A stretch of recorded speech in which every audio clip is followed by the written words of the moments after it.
À minuit, mon beau-père m'a battue. Maman s'est contentée de regarder tandis que je m'effondrais dans mes quartiers militaires. Les coups secouaient ma porte comme un bélier. Chaque frappe ébranlait le cadre jusqu'à ce que la serrure craque, puis la porte céda, claquant contre le mur. Dans la lueur de la lumière du couloir se tenait Richard Quint, mon beau-père.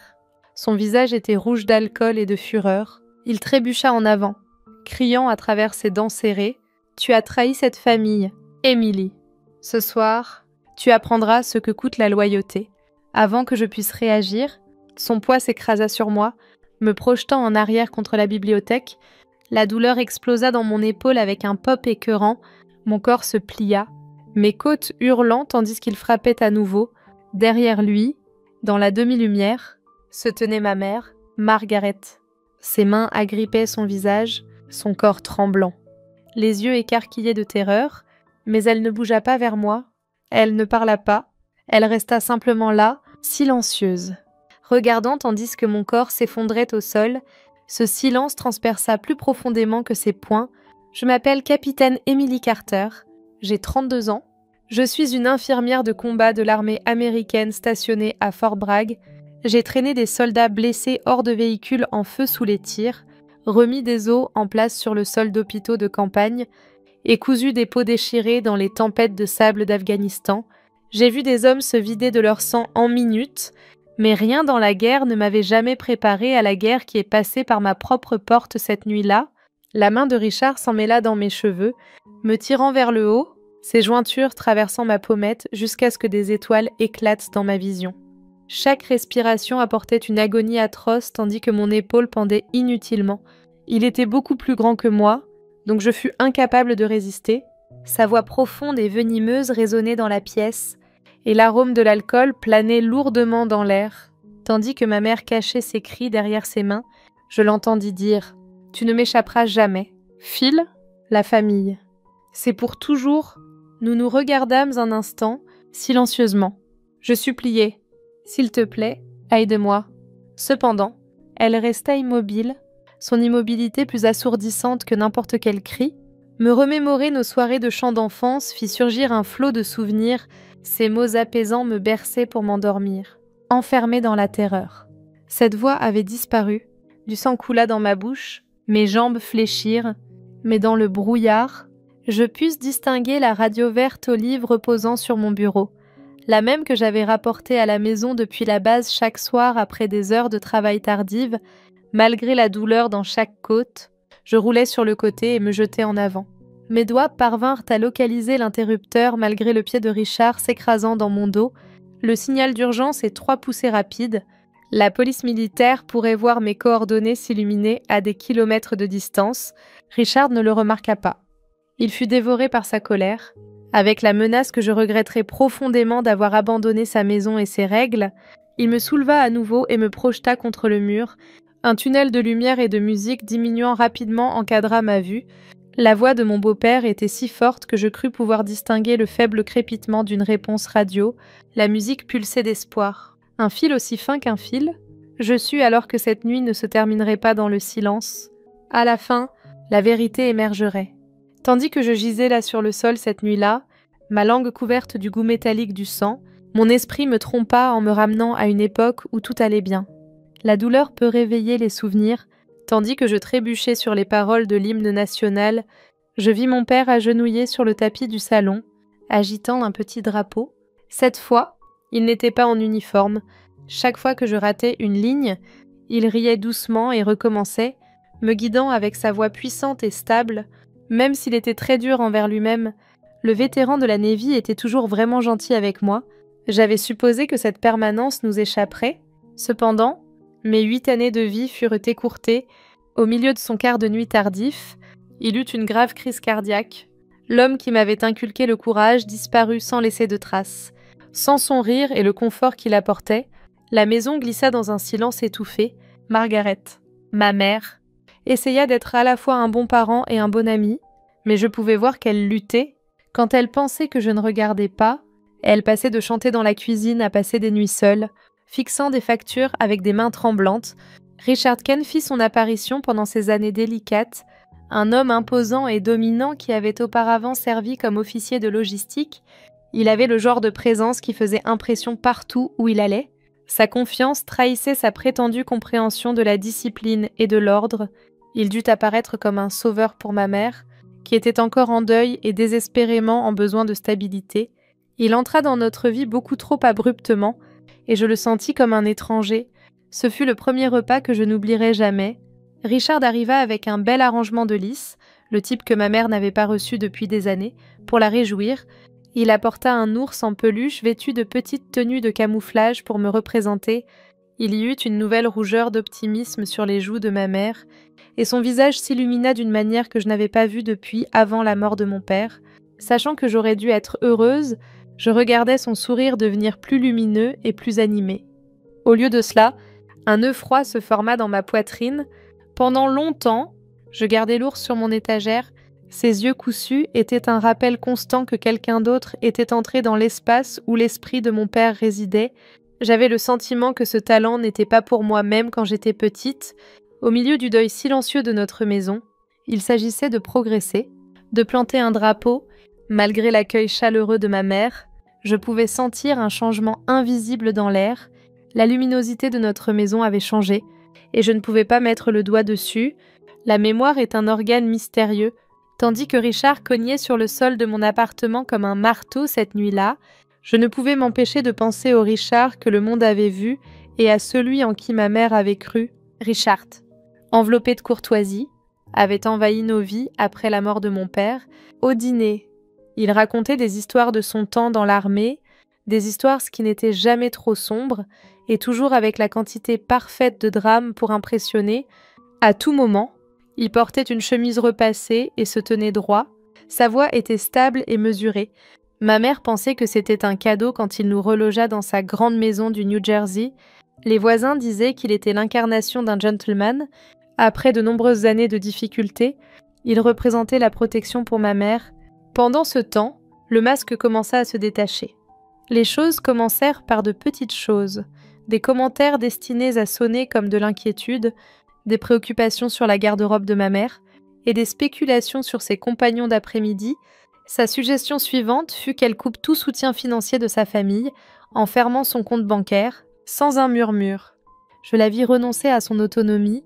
Dans cette maison, il réécrivit nos vies et dicta les règles. Pourtant, son charisme avec les autres était inébranlable. La femme qui chantait autrefois en cuisinant ne bourdonnait plus. Elle perdit de vue le rouge à lèvres rouges qu'elle portait les dimanches et le rangea dans un tiroir, comme si chaque pas avait besoin d'approbation. Elle se déplaçait plus délicatement, jusqu'à ce que le téléphone cesse complètement de sonner. Je regardais ses amis s'éloigner de notre porte. Le silence dans la maison devint un étalon par lequel je pouvais mesurer son atmosphère. À l'âge de 14 ans, j'eus une révélation sur la vraie nature de Richard d'une nuit. Rien de flashy, juste une tenue simple que ma mère avait achetée, tandis qu'elle entrait timidement dans la salle à manger en la portant. J'eus un aperçu fugace de la femme qu'elle était autrefois. Les lèvres de Richard se tordirent en une grimace. Il jeta son assiette de dîner contre le mur de manière imprévue, causant la sauce à couler sur le papier peint clair comme du sang. Il fit un bruit tonitruant sur la façon dont elle était imprudente, égoïste et ingrate. Ma mère se recroquevilla en sa présence tandis qu'elle bredouillait une excuse et promettait de lui rendre la tenue. Au milieu de tout le chaos, la médaille navy de mon père brisa la cheminée et je restai immobile, la fixant. Richard la prit dans ses mains, fit une grimace, puis la laissa tomber. Il parla d'un ton glacial, final. « Je suis le seul homme dans cette maison maintenant », tandis que je voyais ma mère penchée en silence et la médaille de mon père gisant ternie sur le tapis. Je réalisais que Richard n'était pas un gardien vigilant. Notre maison devint son domaine puisqu'il était un conquérant. À travers la pièce, je pouvais voir que le masque s'était fissuré et que les yeux qui me fixaient n'étaient définitivement pas ceux d'un homme. Ses yeux appartenaient à un prédateur. Certaines choses changèrent pour moi la nuit où Richard laissa tomber la médaille de mon père. Attendre que tout revienne à la normale était une illusion.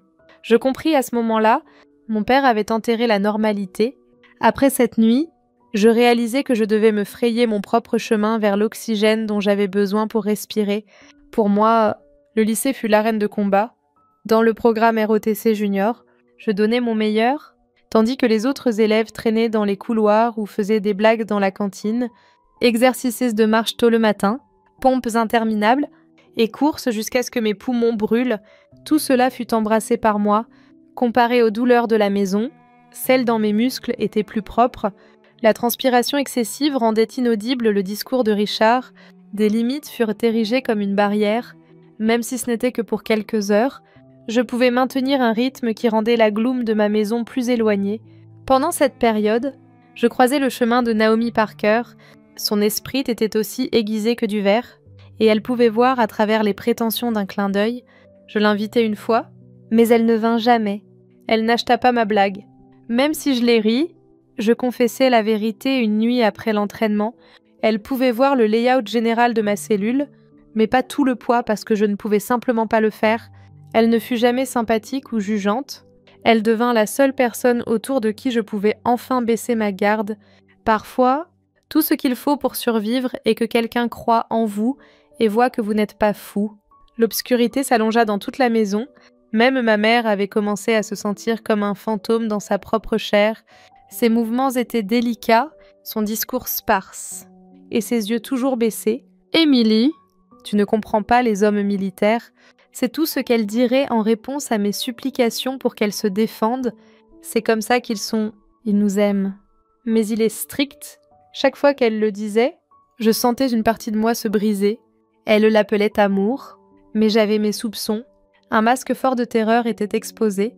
Par conséquent, je construisis silencieusement mon propre sermon.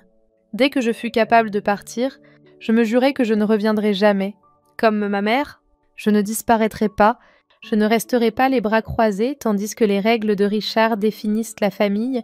Je n'avais pas l'intention de faire une sortie grandiose, c'était certain d'être méthodique, consistant et inévitable. La liberté était l'objectif de chaque pompe, mille et exercice. Je sortirai, je ne le laisserai jamais gagner. J'énonçai ce serment unique dans l'obscurité de ma chambre, tandis que l'ours en peluche en uniforme fixait du regard depuis l'étagère, après des années à inhaler un air aussi étouffant. Quitter cette maison fut comme émerger d'une grotte.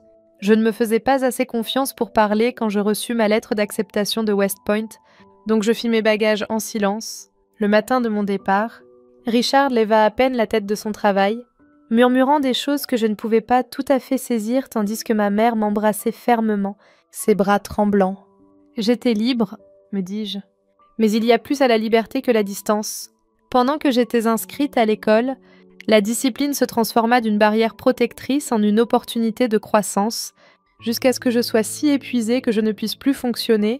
Je donnais 110% à chaque exercice. Exercice extérieur et session d'études tardives. Une transition du gris cadet au vert armé et une carrière comme infirmière de combat suivirent. Après quelques années, des leçons qu'aucune école ne pourrait jamais fournir me furent imparties par l'Afghanistan. Des mortiers tombaient assez près pour secouer la terre tandis que j'appliquais une pression sur les blessures. Avec des mains tremblantes qui n'épargnaient aucune hésitation, je traînais des guerriers plus lourds à travers le sang et la poussière, tandis qu'ils réparaient la chair déchirée. Là-bas, les secondes, et parfois les miracles, étaient les unités de mesure pour la survie. Le lieutenant Sarah Mitchell était le genre d'infirmière courageuse qui pouvait en rire face au chaos. Elle était à la langue acérée et me rencontra dans le désert. Au milieu de la tempête, elle devint mon rocher. Enfin, le capitaine des forces spéciales James Walker, sa démarche stable et son pouvoir discret me faisaient penser à mon père. Pendant les mois de mission et les soirées passées sous un ciel étranger, je me permis d'imaginer que je pouvais éprouver plus que simplement rester en vie. Cependant, les spectres persistèrent même quand je voyageais à mi-chemin autour du globe. Il y avait un tremblement constant dans la voix de ma mère chaque fois que nous parlions au téléphone. Les silences qui suivaient ses assurances que tout allait bien contredisaient ses affirmations. Il y a un poids au silence. Et le sien était lourd à travers chaque ligne remplie de statique. Parce que je ne pouvais pas le supporter, je lui envoyais des brochures d'un centre de soutien pour les conjoints militaires, avec des numéros de téléphone et des adresses de refuge sûrs. Je les découvris, Richard. Une balle ne pouvait pas arrêter sa fureur. Un message de lui sonna mon téléphone tard une nuit. « Si tu interviens à nouveau, je m'occuperai aussi de toi. Tu devrais rester en dehors de ma maison. » Tandis que je lisais ces mots dans une tente poussiéreuse, éclairée seulement par une lampe solitaire, je pouvais sentir le titre de la bataille tourner. Cela se passait maintenant partout dans le monde. Certains combats ne finissent pas quand vous quittez la maison. Ils m'avaient suivi, griffant à travers les mers. Certains ombres transcendant les frontières, attendant patiemment le jour où vous êtes contraint de les affronter directement, comme un moteur inescapable. Le danger dans le message de Richard restait dormant dans mes pensées. Certains soirs, le silence du désert ne servait qu'à mettre en évidence sa silhouette, tandis que j'essayais de m'immerger dans le chaos du terrain. Après cela, je reçus un appel qui me dévasta plus que n'importe quelle blessure de combat que j'avais traitée. Le seul son dans le campement à cette heure était le bourdonnement distant des générateurs, et c'était tard, un buzzer retentit sur mon téléphone satellite, lors de la réponse. Au début, les seuls sons étaient une voix tremblante et le vent. Je pouvais entendre ma mère murmurer « Emily », comme si quelqu'un écoutait. « Il sait, il a détruit le téléphone de la maison », fit-il remarquer. Je serrai le téléphone jusqu'à ce que mes jointures deviennent blanches, chantantes. « Si tu tends la main à nouveau, il te tuera. » Je suppliais ma mère. « Écoute-moi. Viens à la base. » Mais ma voix tremblait. « Tu peux me faire confiance pour tout arranger et te garder en sécurité ici. » Le souffle de l'autre personne tremblait tandis qu'elle disait « C'était presque comme si j'étais debout sur un coin de rue sombre. » Jetant un coup d'œil par-dessus son épaule à un téléphone public. « Non, bébé, » dit-elle, sa voix se brisant comme du verre fragile. « Emily, tu dois survivre. Tu ne vois pas qu'il nous trouvera toujours. » Avant que je le sache, elle avait disparu, ne laissant que toi. Il n'y avait rien de plus que le statique assourdissant tandis que la connexion se coupait. Assis dans la tente et regardant les ombres projetées sur les murs de toile, me ramena au même sentiment d'impuissance et d'invisibilité que quand j'étais une petite enfant tenant un ours en peluche. Cependant, l'entraînement ne vous permet pas de rester impuissant pendant une période prolongée. Je cherchais notre officier du Judge Advocate Général, le major David Harris, le matin suivant. Un homme qui parlait avec une délibération délibérée. Il inspirait la foi dans l'ordre même face à l'anarchie. Je lui déballai tout, l'appel de ma mère, les menaces de Richard, et l'histoire qui m'avait suivie à travers le monde. Même s'il serrait la mâchoire, son regard restait inébranlable. Il dit qu'il examinerait les options légales, mais il admit que la loi militaire ne s'appliquait pas à un beau-père civil aux États-Unis. Je localisai finalement Sarah dans la tente médicale. Elle écouta attentivement avant de saisir fermement mon épaule, comme si elle avait déjà décidé qu'elle se tiendrait aussi sur le chemin de Richard s'il arrivait. La dure réalité me frappa cette nuit-là, tandis que je restais éveillée sous les étoiles étrangères. L'anxiété de ma mère avait éteint l'optimisme fugace qui avait été là tout du long. Cependant, la peur est bidirectionnelle. Elle n'était plus audible. Dans l'esprit de Richard, inconnu de lui, ces mots avaient allumé quelque chose d'autre en moi. Une détermination à ne pas être tenue captive par lui, peu importe la distance. Les lumières rouges et bleues clignotaient sur les fenêtres lisses de pluie de mes logements, tandis que la nuit touchait à sa fin. Le hall résonnait du son de bottes martelant. Et les mains de Richard furent enfin arrachées des miennes. Ils le traînèrent dehors tandis qu'il criait encore, son crachat trahissant sa fureur tandis que les menottes mordaient ses poignets. L'alcool et l'odeur de fer imprégnaient l'air tandis que mon sang tachait sa chair, tandis que la tempête à l'intérieur de notre maison subsida finalement. Je m'appuyais contre le mur, ma poitrine se soulevant et mes côtes douloureuses à chaque respiration. La chose qui me frappa vraiment, cependant, n'était pas son arrestation. Qui était-ce? Ma mère. Margaret se figea sur place dans le coin, son corps tremblant tandis que le mascara coulait sur son visage. Aucun effort ne fut fait par elle pour l'arrêter. Elle garda son regard fixé sur le sol et son châle enveloppé snugly sur ses épaules, tandis que les MP poussaient Richard dans le couloir. Elle secoua doucement la tête en refus tandis qu'il demandait son témoignage pour corroborer les événements du moment précédent. « C'est encore mon mari », murmura-t-elle. Il ne le pensait pas. Ses commentaires coupèrent plus profondément que les attaques physiques de Richard. Je m'étais convaincue pendant longtemps qu'elle était une victime impuissante comme moi. Cependant, je vis quelque chose de plus difficile à accepter à ce même moment. Rester silencieuse était son choix. Il avait été son choix. Peut-être que c'était toujours son intention. James apparut à l'hôpital immédiatement après le déploiement. Tandis qu'il bandait de mes côtes, et réparait la coupure au-dessus de mon sourcil, avec un mélange de colère et de tristesse visible dans ses yeux. Il se tenait à mon chevet tandis que je gisais au lit, sa prise sur ma main si fermée que je pouvais sentir le tremblement dans ses os. « Jamais plus » murmura-t-il d'une voix basse mais constante. « Il ne te touchera plus jamais. » Le major Harris arriva le lendemain chargé d'un dossier plein de rapports. Il y avait plus qu'un incident qui mena à la détention de Richard. Un nouveau dossier fut ouvert, silencé, accusations longtemps ignorées, griefs réprimés. La machine ne détournerait pas le regard cette fois. Sous le soulagement, je pleurais parce que la loi portait à nouveau un fardeau plus grand que les poings de Richard. Je le pensais pour ma mère, qui avait passé toute son existence dans ce coin, confondant la soumission avec la survie, pas pour Richard, qui n'était maintenant qu'une coquille vide de son ancien soi. C'est à ce moment que je sus que je ne pouvais jamais l'avoir sauvé. J'étais la seule que je pouvais sauver. C'était différent dans l'air quand j'émergeais de l'hôpital quelques jours plus tard, paraissant sharp dans mon uniforme malgré les bandages couvrant mon corps. Je n'étais jamais le genre d'enfant à faire des vœux secrets. J'avais traversé les horreurs des champs de bataille étrangers et domestiques en tant que soldat, tandis que le drapeau de la base flottait dans la brise. Je saisis enfin la réalité que j'avais évitée toute ma vie. La libération n'était jamais accordée. Une revendication fut faite. Lors de mon réveil à l'hôpital militaire, la sensation qui me frappa en premier n'était ni les bandages ni la douleur dans mes côtes. Avec une prise solide et réconfortante, la main de James enveloppait la mienne. De l'autre côté du lit se tenait Sarah, les bras croisés, ses yeux aiguisés plus doux que je ne les avais jamais vus, et à côté d'elle, le major Harris tenant un dossier qui semblait porter le poids de tout ce que j'avais lutté pour garder enterré. Pour la première fois depuis des années, je ne me sentis pas seule. Quand ma mère entra dans la pièce, je me préparais au silence. Au lieu de cela, ses épaules tremblèrent et ses mots se déversèrent comme un barrage enfin rompu. Elle admit ce que j'avais su et pourtant avait besoin d'entendre 15 ans de bleu, de peur et de choix faits au nom de me protéger. Elle croyait que si elle restait silencieuse, porter le poids elle-même, la rage de Richard m'épargnerait, mais son silence ne m'avait pas sauvée. Il m'avait seulement entraîné plus profondément dans le feu. Les larmes brouillaient son visage, mais cette fois elle ne détourna pas le regard. La salle d'audience était plus froide que n'importe quelle tente dans laquelle j'avais dormi outre-mer.